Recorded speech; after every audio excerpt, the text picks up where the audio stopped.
some pretty insane roles. I mean, I loved you in The Wrestler, but it's got to be. Does that ever take an effect on you? Because this is a film where you're pretty sadistic. When you walk away from these movies, is it hard for you to get out of it?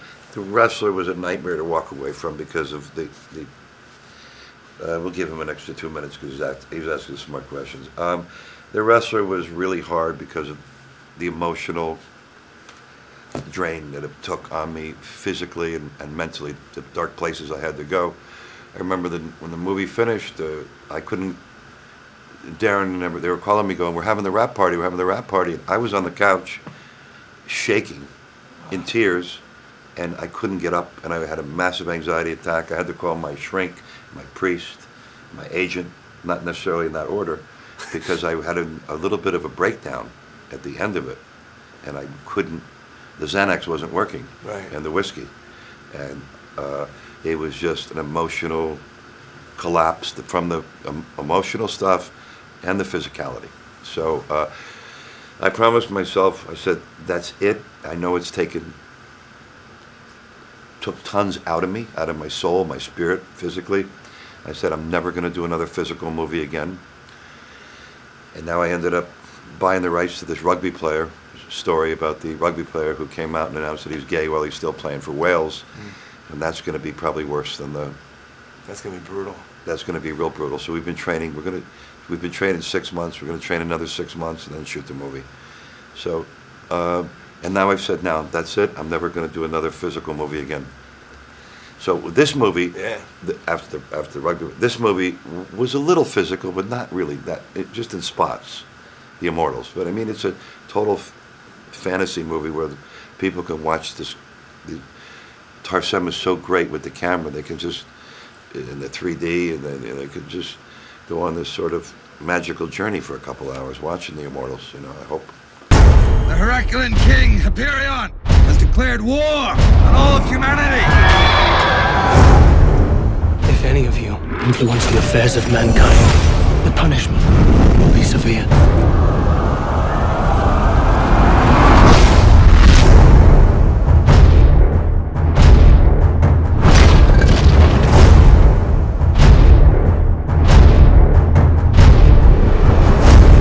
If I ever find myself, just hypothetically, needing to lead a bunch of men into battle, just all the time, it's just something that happened, and I need to look cool doing it, and I need to give an epic speech. By the way, your speech was awesome. Generally, speeches like that don't work in movies. That was a good freaking speech, man.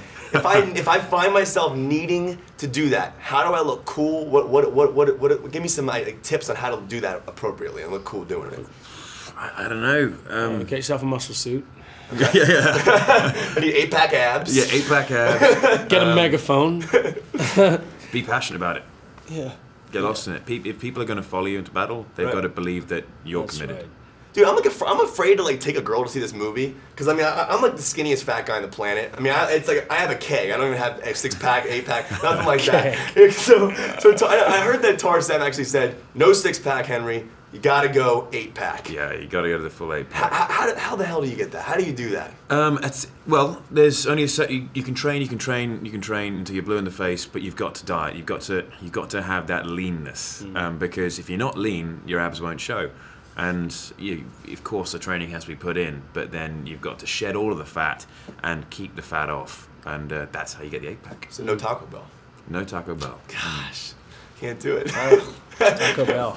If there is one human who could lead them against Hyperion, it would be Theseus. The gods may be on your side, but your Hyperion has just begun. To those whom much is given, much is asked.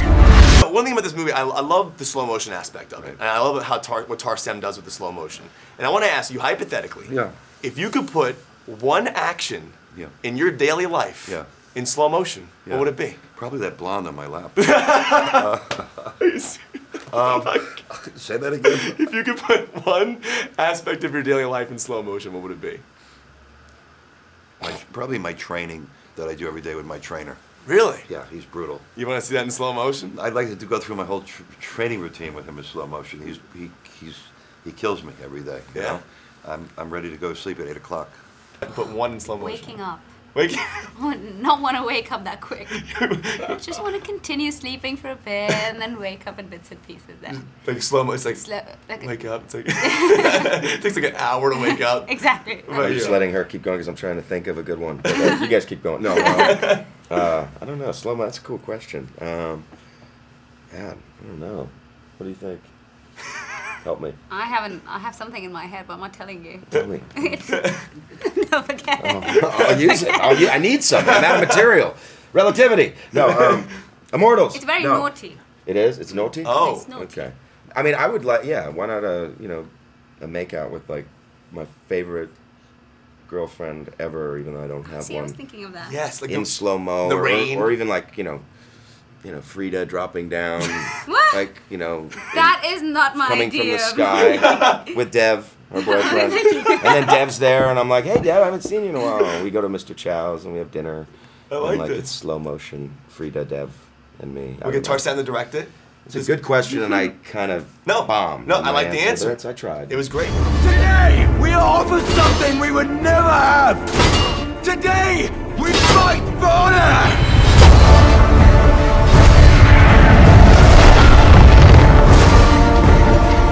Fight for your future! Fight for your children! Fight for immortality!